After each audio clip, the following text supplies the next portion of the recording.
Hello. Welcome to welcome to the first episode of the Astral Chronicles. I'm your host, Loki. Hello, I am Ian the Spacer. Our co-host, our amazing co-host, who's the only reason why this thing's actually still gonna happen. Even though we're almost halfway through January, we are gonna cover December's news because I don't know about Ian. I don't want to wait a whole nother month to launch this. So, yeah, we have a full list of articles from NASA's website of astronomy stuff that happened in December, and then we will cover like major happenings, like meteor showers and like all that and whatnot, and like conjunctions. I don't think we have any conjunctions like planet conjunctions listed. Oh wait, no, we do. But and like all that, just like major events in like astronomy. And then we will have like kind of like the top 3 events for like the month after, so January. So do you want to start, Ian? No. Oh, come on. You can, I mean, I'm more of a perseverance guy. Yeah. So you should go. Oh, I thought you were talking about like the actual. So Oh wait, never mind. I've never had to go. Yeah. All right, go over the first article. Oh, okay. So the first article we have is some icy exoplanets may have habitable oceans and geysers. So that's extremely neat. So it starts off saying that a NASA study expands the search for life, blah blah blah, by indicating that 17 exoplanets. For those who don't know, I hope would know, but exoplanets are other planets that are outside the solar system. So planets like Kepler 22b, what else? Of course, when I'm talking about them, I'm like blanking on them. Yeah, I know so many. Wasp. I can't remember the numbers and other levers in it, but I know there is an exoplanet. It's egg-shaped, but I'm getting off topic, sort of. But the 17 exoplanets could have oceans of liquid water, which is an essential ingredient for life, and beneath the icy shells. So, and water from these oceans could like occasionally erupt through the crust of ice as geysers. You go. I'm not talking for this whole thing. Oh, okay. So this is about like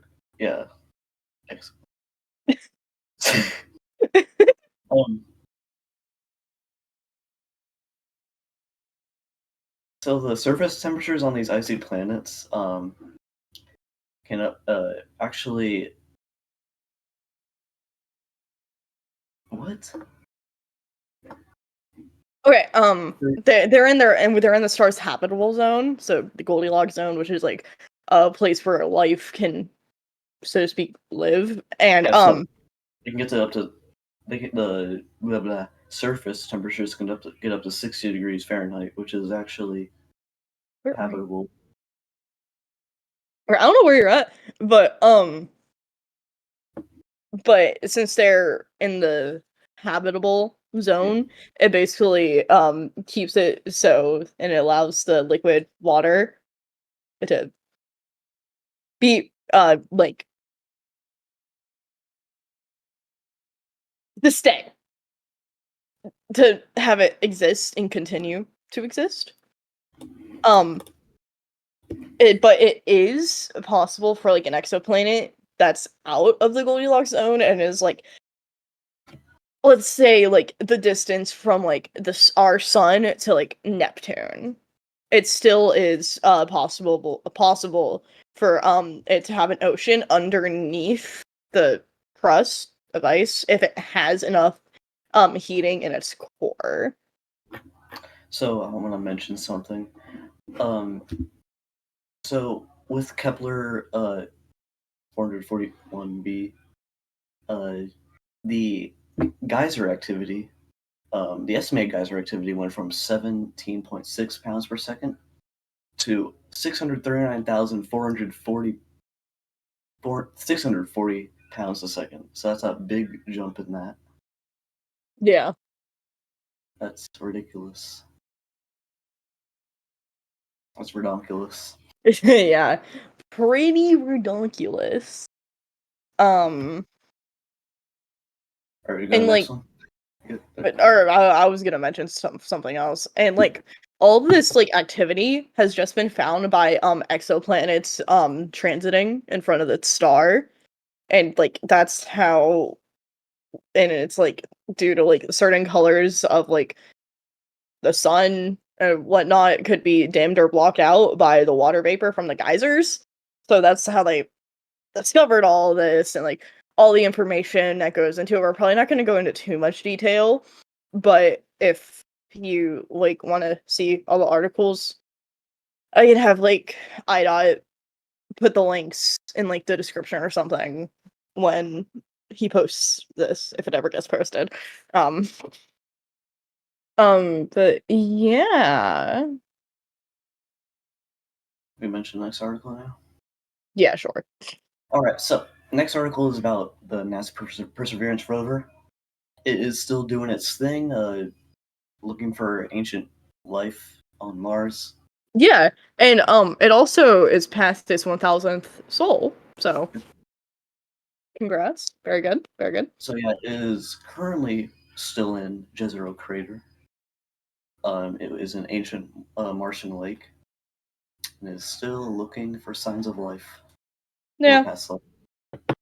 Um, and it it has was here. Go ahead. it has collected a total of 23 samples so far. That's That great. it's gonna leave behind, and then hopefully, if NASA gets funding, they'll be able to send over a rocket to Mars to send a mech to Earth. Basically, an Osiris Rex kind of deal. Indeed. So very exciting. It's all very, as Grunkle Tim would say, epic. Using putting words into that man's mouth. What I do best. Yeah, NASA picked Jezero Crater for Perseverance to land in because it is it used to be a large water-filled lake Hmm. on Mars, and they wanted the most potential for a habitable environment, so that's where they landed because Yeah. it seemed like a very good place to find ancient life on Yeah. Mars. Or like just like possible like anything, like just like any Yeah, signs of like life or just living organisms like plants or something. yeah. Fun fact about this crater: it actually the asteroid that impacted Jezero to create the lake happened almost 4 billion years ago. So yeah, Wow. Mars has been a thing for a long time. Probably expected. Almost as old as the Earth Indeed. by like 4 billion years. How old's the Earth? I, 4.6, right? yeah, it's 4.6. Just double checking. Is 4.5. Almost So there. yeah, that crater is about as old as the Earth, Yep. which is really weird to think about. How there were planets developed and everything before the Earth existed. It's just, it's not just me who thinks that's weird, right? Crazy. Anyways, is there anything you want to cover in the rest of the any Yeah, in I'm looking. yeah, look harder. Okay.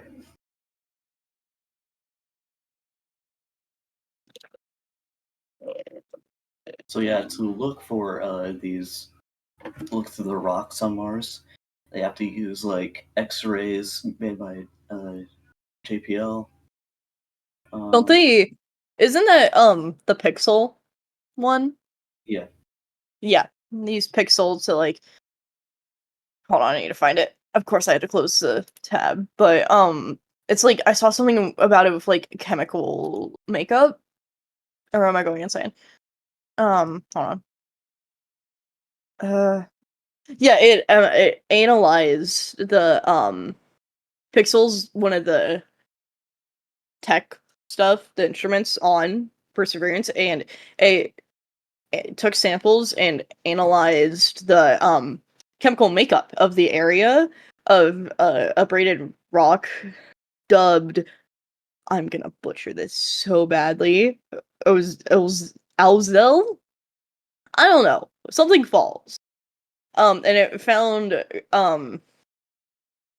minerals containing phosphate, which is found in DNA and cell membranes, which is life. So yeah, from the thing, it seems to have found, I don't know, but it found stuff like phosphate, carbonate, and sulfates. And carbonate is what? CO3. I can't remember. I can't remember, but yeah. And all these missions, or like sending rovers to Mars, are all helping humans better understand the Martian surface so that we can one day go there. Yeah.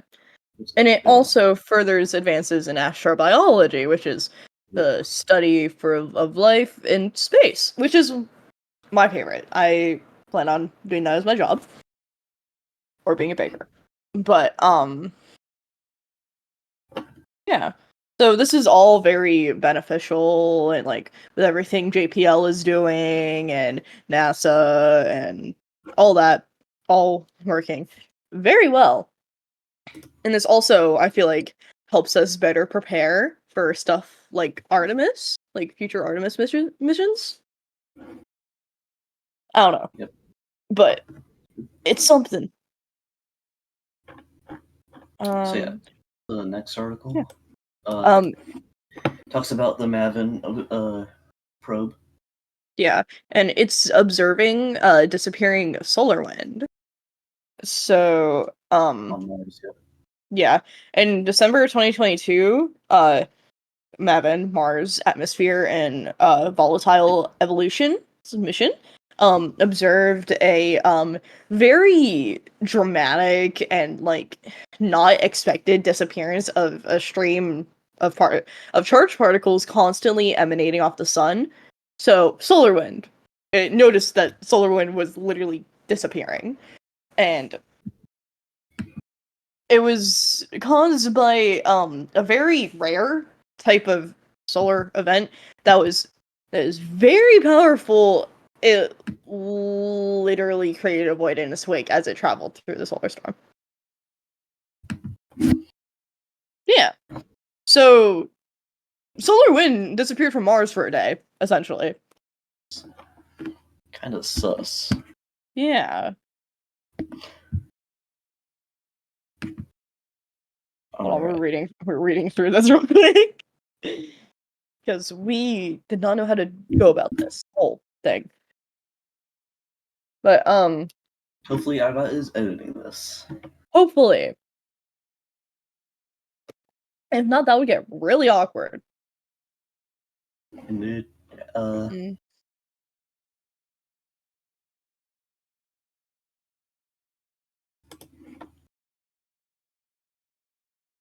So, Mavin will be celebrating its 10-year anniversary this year in September.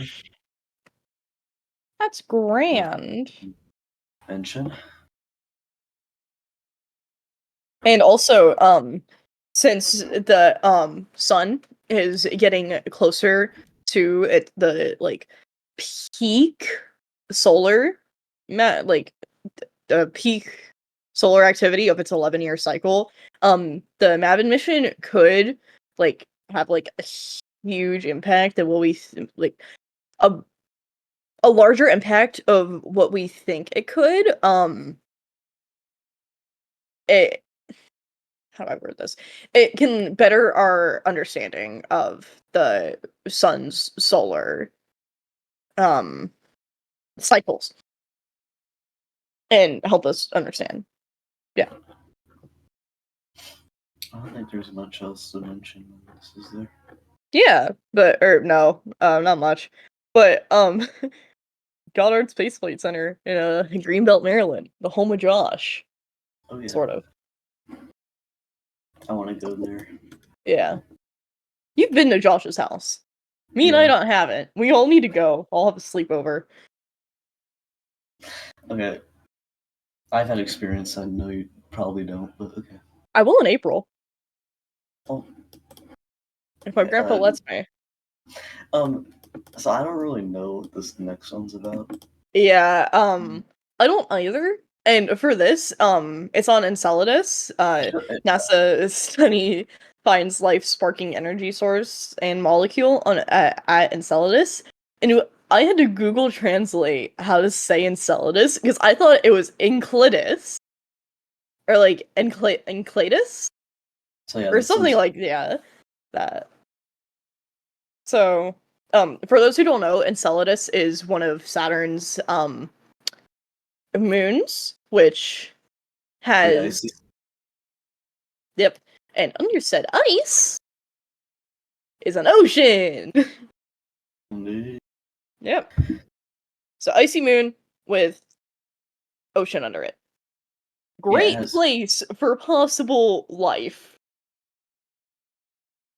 So and the water vapor spewing from Enceladus has been found to be very rich in organic compounds and some that are like essentials for life to happen.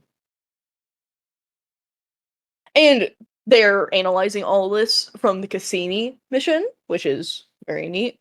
And they found a very strong amount of hydrogen cyanide, which is a molecule that's like a key to origin of life. Yes. This is pretty interesting that this article just came out in Yeah. December, and Zucchini Says hasn't been because playing since 2017. yeah, they're probably So looking back at like old yeah, information. But yeah, because the image that's cited for this NASA's Cassini spacecraft, which captured this image in 2010. So yeah, a lot of this might be older stuff, but I just went through the NASA website and picked out articles that came out in December that I thought looked good. So blame last year's NASA. um Really not a lot. It's a lot of I don't know. But a lot of math and a lot of science and biology and chemicals and not chemicals, chemistry was used for this. And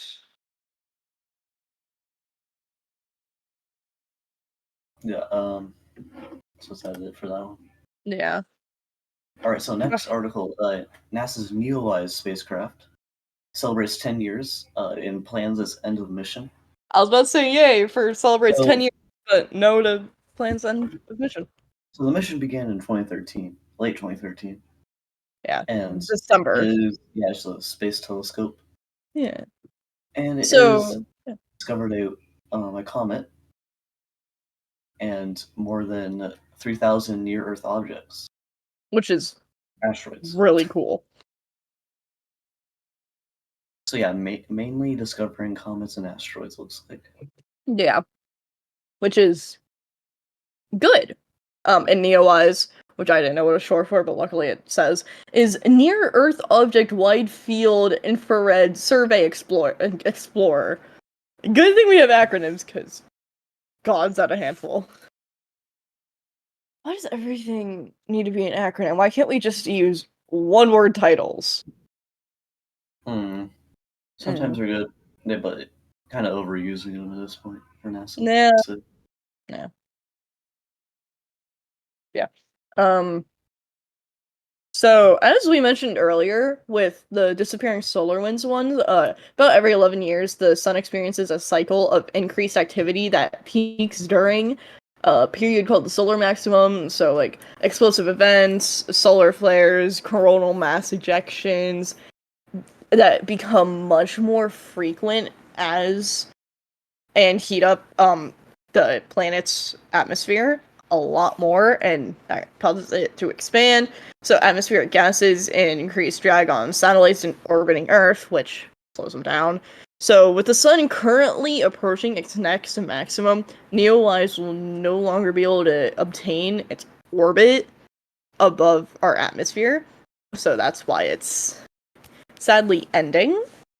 to go off that solar maximum thing, I think it's going to be very interesting to see what happens with that Yeah, because especially yeah, if like the satellites, Starlink, that's because gonna there's a bunch of like very large um like sun explosions or whatever you call them, whatever. And yeah. one of them could very much possibly come toward Earth, and that could be very bad. Oh yeah, like there's been also I want to say there is as of literally like about 2 weeks ago 8,377 active satellites that are gonna probably slow down due to this. But as Ian mentioned, uh like I do remember like a few months ago, like every couple of months something will pop up about like solar flares being like the highest ever, and how like we're all gonna lose Wi-Fi and power and all that Yeah, and whatnot. the solar maximum thing's happening next year. Yeah, So, so I guess we'll see if everything ends next year. yeah. Well, if was to be a solar flare that comes toward Earth, uh, it wouldn't be fatal. No. Maybe actually, if there was one to hit Earth, maybe for like people that like I don't know. Yeah, I think people would be fine though. But Yeah. It's it's just just that it's just Wi-Fi. internet and Yeah. everything and satellites, Yeah, all that. satellites would. Yeah, Ooh, that would not be good. yeah. And in 2012, solar flare. It was 2012 was the last solar maximum, and that was very close. It was like a solar flare that was really close to hitting Earth, Yeah, but it and made of course, as the sun's getting older, everything's gonna be like more has more oomph to it. Best way to put it, I don't know how to word it. So everything's gonna get even more interesting. And of course, because of the solar maximums and the solar flares and coronal ejections and all of that, we do run risks of losing a lot of stuff that deals with technology. and actually back in the 50s, I'm pretty sure Earth was hit by a solar flare during a solar maximum, and since like all this like satellites and everything wasn't really like big thing, it wasn't a big deal at all really. But uh, auroras were visible from all the way down to Mexico, and Oh yeah. in phone and telephone lines, you could actually surprising, but from New York to I think around the Iowa, like yeah, that area, That you seems could actually right. you should make a you can be able to make a phone call from New York to around the Iowa area without electricity. The sun was that solar flare really produced enough energy for that phone call to work somehow. Yeah, that was like 60, Um, 70 years ago. So yeah. imagine what could happen now. I mean, yeah, I since we gotta, depend so much on internet and stuff, yeah, it's gonna be different. yeah. Gen Alpha is gonna go insane because they won't have their That's gonna be goofy little toilets. YouTube. Yeah, because they won't have that. Hopefully, there's no Gen Alpha kids watching. Okay, back on topic about Yeah. um so there actually was a probe before NeoWise called just WISE, and I think it was launched in 2009. Was it? I'll figure it out. Wise. Okay, I'm just gonna say what the first suggested Google searches is. When did the wise men visit Jesus? I just thought that was funny. I don't know. I just thought it was funny. When did wise? Not conch, but whatever. 2011. So Oh, 2 years before NeoWise. Wait, no. That's what even is that? Oh no, that's a foreign exchange company. no. Say how would that launch? Hold on, it's not NASA. Okay, yeah, you're right. 2009. Literally, December 14th. So technically, the day after, NeoWise launched, I think. I Yeah. guess it was just like a double mission thing. Uh-huh. Oh wait, yeah, because it's the same thing. It's just Oh, is it? Oh, wait, was that yeah, what it was it's when like it launched? Osiris Rex. Okay, they changed the mission name. Is that Yeah. what it is? Okay. Yeah, NASA's NEOWISE has had a busy decade since its reactivated mission began on December 13th, 2013. So it had oh, I didn't even see this. The is at the beginning of the article where I was going to see when it launched when it started. By early 2025, the spacecraft is expected to drop low enough into Earth's atmosphere that it will become unusable and eventually it will re-enter our atmosphere entirely burning up. I thought that was interesting. But Yeah, it is nearing its end of mission, right? yeah. Yeah, it would be going on 15 no. Yeah, it would be going on about 15 years. All right, I think that's good. All Yeah. right, last article we're going to be talking about is about Osiris Rex, or now Osiris Apex. Yeah, so the um what asteroid did it go through? Uh, Bennu. A puff. Bennu. Wait, no, that's Yeah, yeah, wait, Bennu. Bennu. Yeah, thanks. Sorry. It's going to I'm gonna have to put this into Google Translate because another thing I don't know how to say. Apophis was wasn't that the DART mission? I do not know. Um Hold on. Apophis. Anyways. Boy. Um so Apophis, that's the big asteroid. Okay, that was not yeah. DART. Okay. So Osiris Rex, now turned Osiris Apex, went to Bennu, an asteroid, in the asteroid belt. I'm pretty sure it's in the asteroid belt. Wait, Yeah. hold on. Yeah, asteroid belt. And so it went. It was about what? 11? When did it launch? 2016.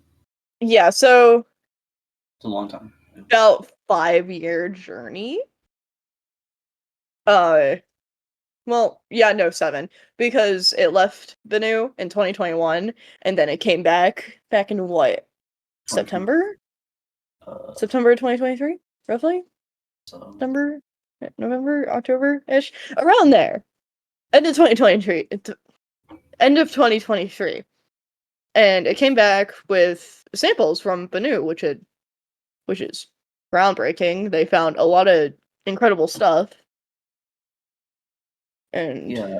So yeah. Now with that mission done, it now doesn't really have anything else to do except uh explore the asteroid that's coming right toward us.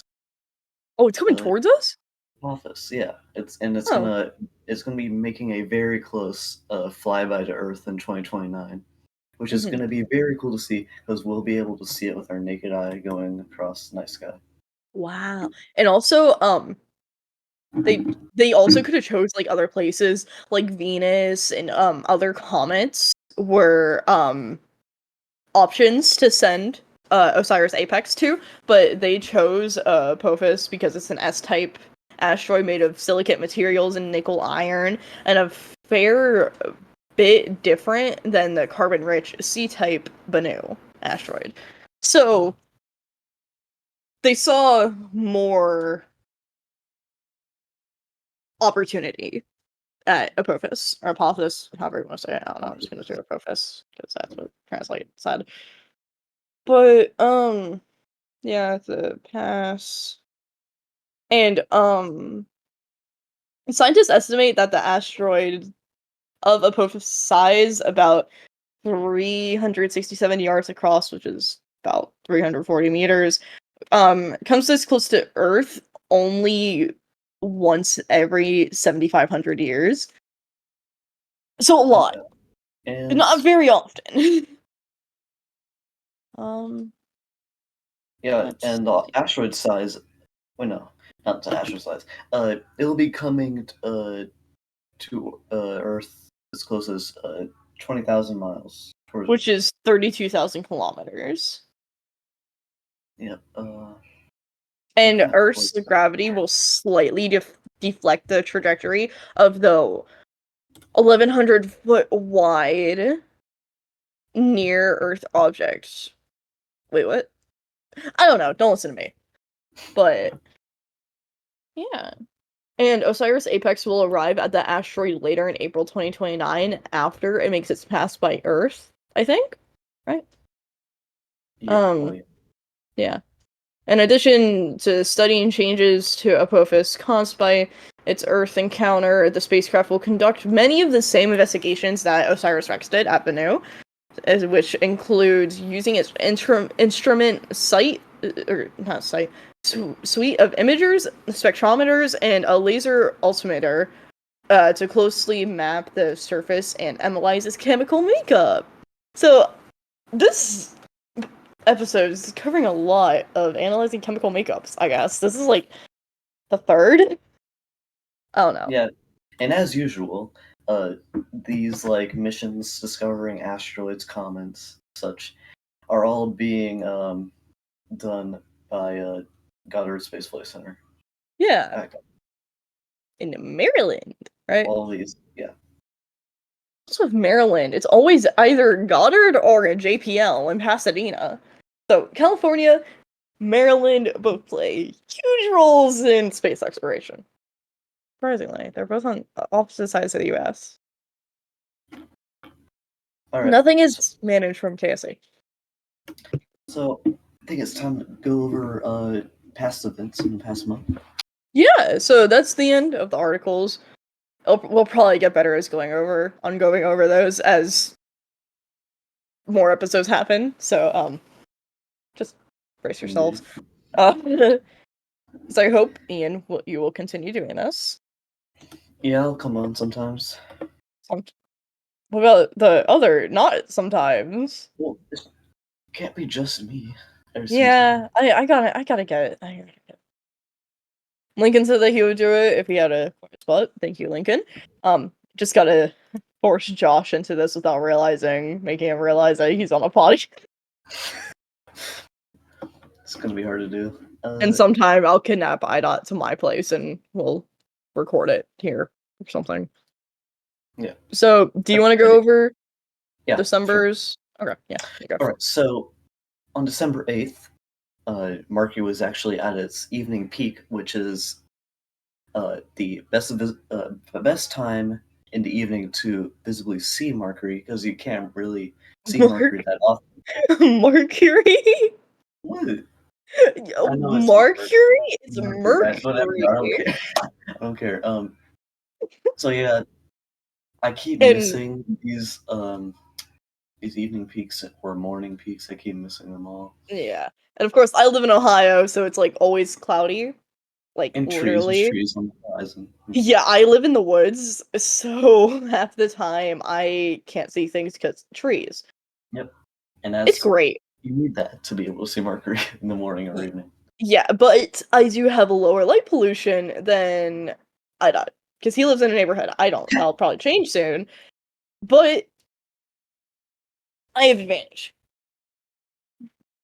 Do you want me Uh, to I'll go do? over all of the December things. Okay, You can go through the upcoming whatever. that's good. All right. So on December 9th, the next day after December 8th, there was a Venus and Moon conjunction, which means that just Venus and the Moon were very close together in the sky. Not actually close together, just like to our standpoint. That would be scary if they were close together. It would be all chaos on Earth if that happened. It would all be dead. December 14th, there was the peak of the Gemini meteor shower. And yeah, that was a very active meteor shower. Yeah, it was, and I There was missed it because it was cloudy. about 90, I think I think, yeah, about 90 some meters an hour. yeah, and it was with high visibility rates too. I got to see 2 meteors. Lucky, I've literally been trying to see a meteor for a year and I still haven't seen it.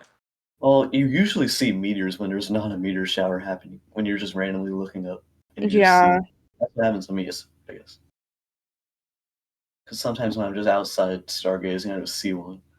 dude, I need to stargaze more. Maybe if it wasn't freezing, because it's like 10 degrees here right now. No, Yeah, 8. you gotta wait till summer. Yeah. So, yeah, so But then there's bugs, and I live in the woods, so that's not a nice mix. and Then it's it's fun to smoke hot fires. and humid. New Hampshire doesn't have a lot of bugs usually. Lucky, I Ohio is we rid of do, all the but time. not as much.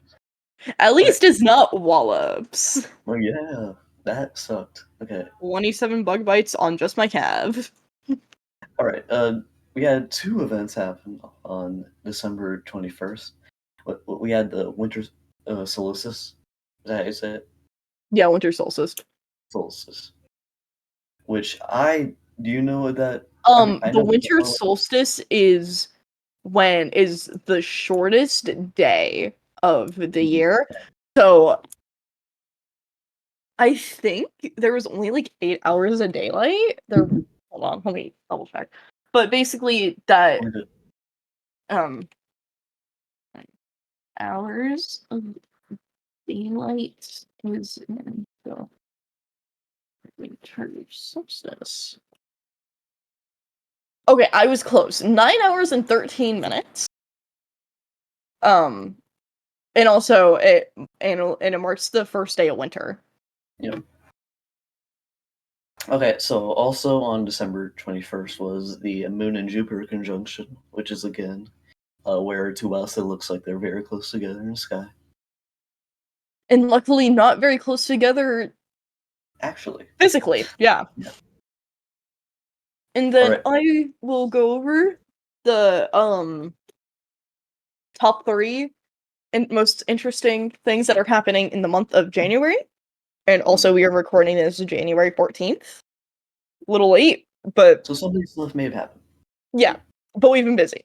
So the January 3rd to January 4th was the peak of the quad quad quadrantid qua- quadrantid, I don't know, meteor shower. So I haven't heard of that one, but I also have not looked at the meteor showers for I've heard this a year. somewhat of meteor shower.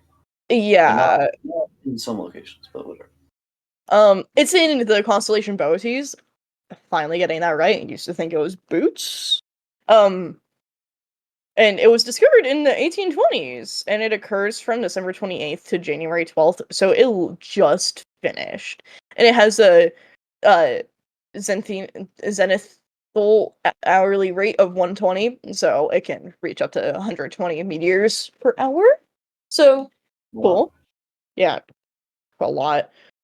That depends on where Then, you are, of course. yeah, In and northern or like, some southern hemisphere or which side of the world. hmm And then January 20th, so it hasn't happened yet. But the moon visits Pleiades, which I assume basically conjunction of the moon and Pleiades. So neat. If you don't know what Pleiades is, it's a star cluster, my favorite star cluster. Very neat. And then after that, throughout the whole month is the Beehive cluster is high in the sky. I have never heard of the Beehive cluster, but I assume by high in the sky it's probably pretty Right up. high up. Yep, right up. I'm pretty sure the BI cluster is just like a bunch of stars, I like would, very I would close together. think I've heard what of does it. January have to be a things I've never heard of. Oh, the Beehive cluster is an open cluster in the constellation Cancer, one of the nearest open clusters to Earth. Yeah, so it's kind of like the Pleiades, I guess. Yeah, it's like Pleiades. If you look in Cancer, you know how it goes. Do do do. You know. Sure.